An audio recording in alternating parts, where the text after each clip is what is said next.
So, you say you got an erosion problem, and your culvert, even it being large enough for an adult to crawl through without being on hands and knees, don't know what to do because it just keeps coming. Who are you going to call?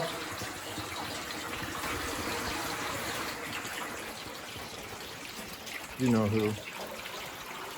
And unfortunately, for years on end, it's been etching away as quickly as possible, throwing as much soil and dirt away as quickly, eroding your very land in the process. Yeah, and you want to know how you can fix this and make better use of it instead of wasting it? Actually increasing your soil content. As you do what nature is already doing. She's trying to fill in spaces and whatnot, and she always manages to somehow get the organic materials in first, and then big rocks and boulders start tumbling down and into it, and sand starts filling it up. The water flow starts to slow down. That's the whole point. You want to slow it down. In certain places you want to speed it up too. We'll get into that. In this case, just kind of helping her along a little bit here and there, but it's about doing less is more. Let the water do the work, in which case during the winter time when it's rainy, it's easiest, softest. So this part here where there's all this berm that's filled in actually was trenched down that deep, or eroded down about that deep, if you follow the contour of what was being etched. You see? So they're basically slowing it down pretty much at its source, because then there's less energy downstream. A temporary diversion, in this case another found object, irrigation. The way it was designed, it's kind of nice.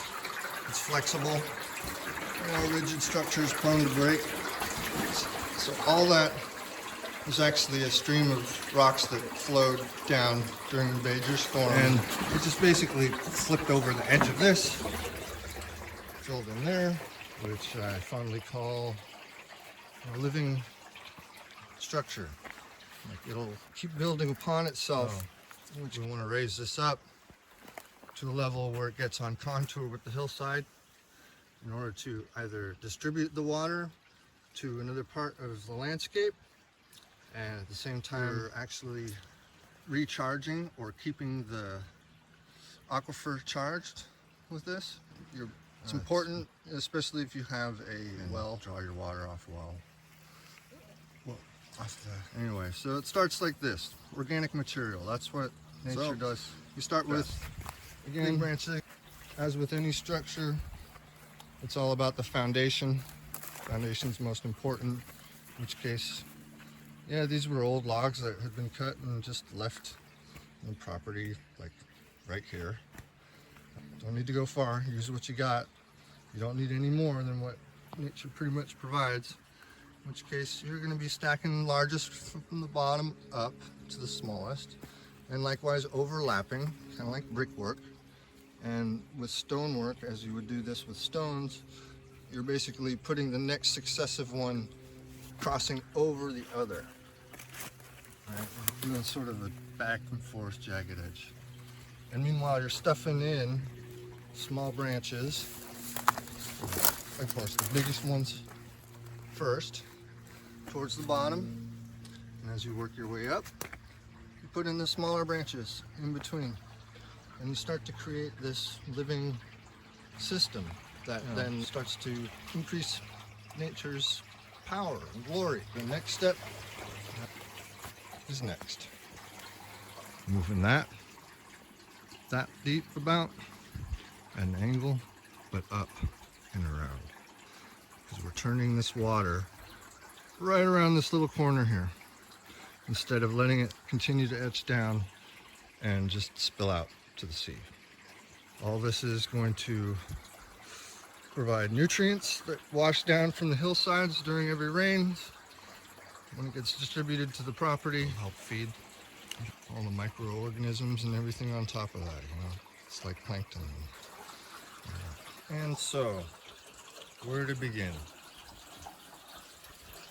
Always start from where you're at. Anyway, what we have here is resources.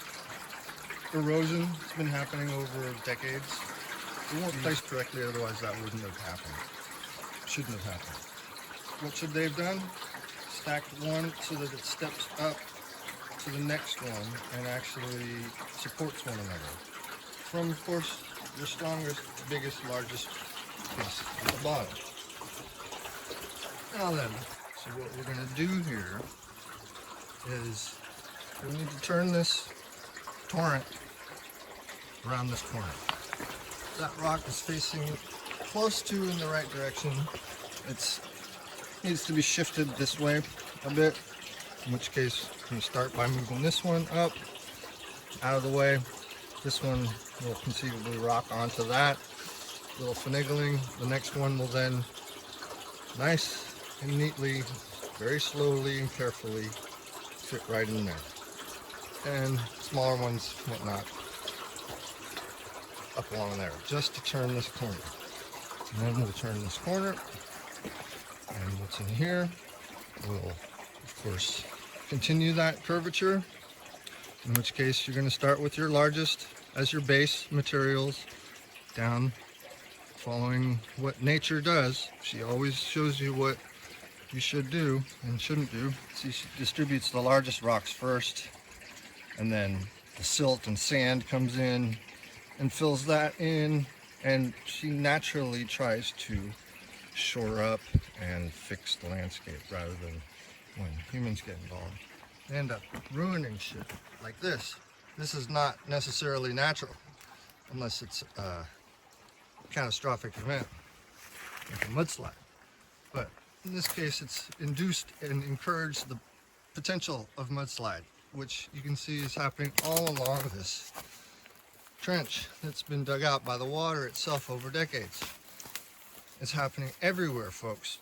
Losing so much soil every year. It's incredible when it doesn't take much to remedy the situation and actually make better use of this. And it's funny how the powers that be don't even go by their own textbooks.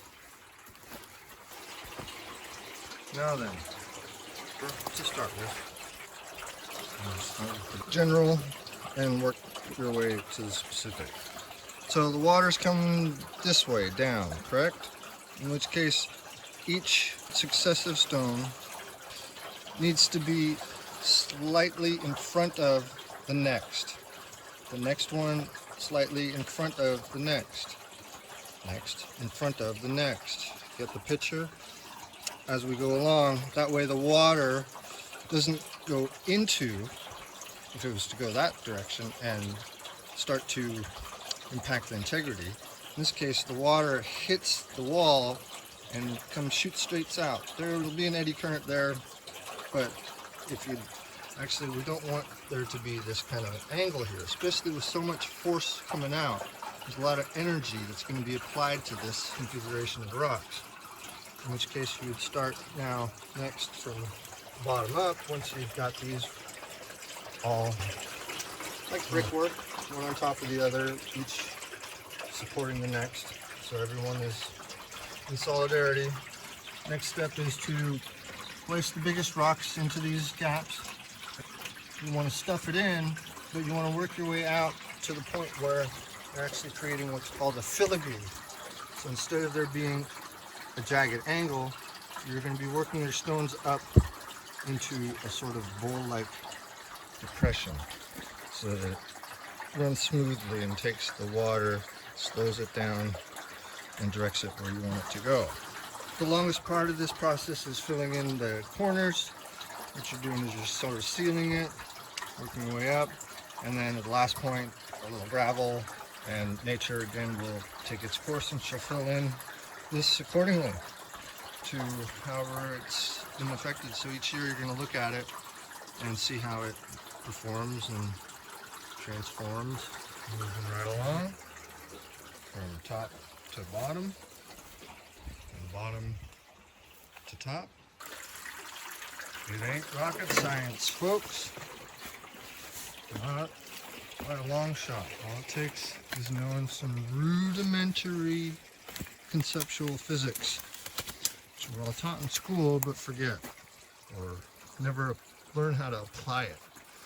Here's how you apply it. So we've got, again, largest foundational structures at the bottom, successively overlapping each other as you move up, overlapping both back on top of each other and overlapping back and forth like brickwork. What you have here is at the farthest corner a breaking point. Not necessarily that you want it to break, but it's a relief point where excess water, as it is in the ground and not flowing, you see there's still water in the ground even though it's not on the surface. It's moving. So you want to have some kind of relief mechanism, which is to have an opening at the furthest point. Moving right along.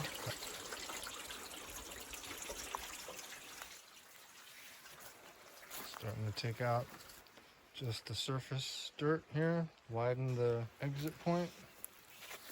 Got more rock shored up. Going to be backfilled with dirt. This will be sufficient enough for the first flow or the next flow that happens, deluge-wise. And then from there on out, it's going to take care of itself. How do you like them apples? And then the next deluge, all that debris that's been collecting under there, remove the big rocks holding it back. All that, all the way to the other side, about 40 feet of, is going to then, not by my hands, but dearly beloved Mother Nature, will fill it out and help finish up what she's trying to do, helping her out.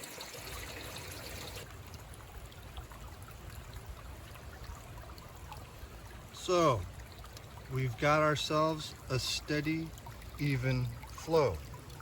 Thanks to the rain, sleet, hail, and snow we've just had.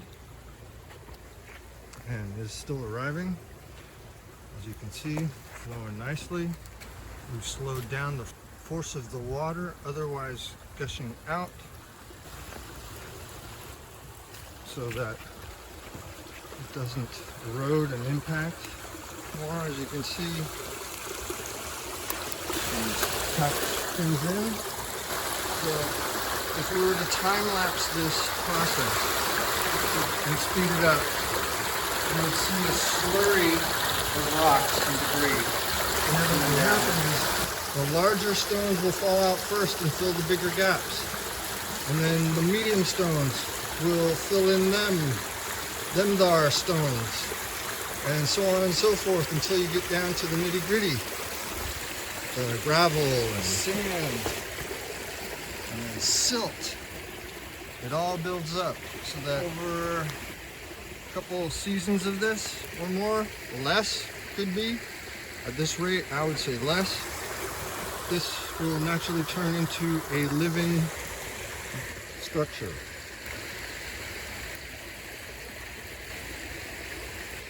However, this one needs some more tweaking. It's not done yet. And on that note,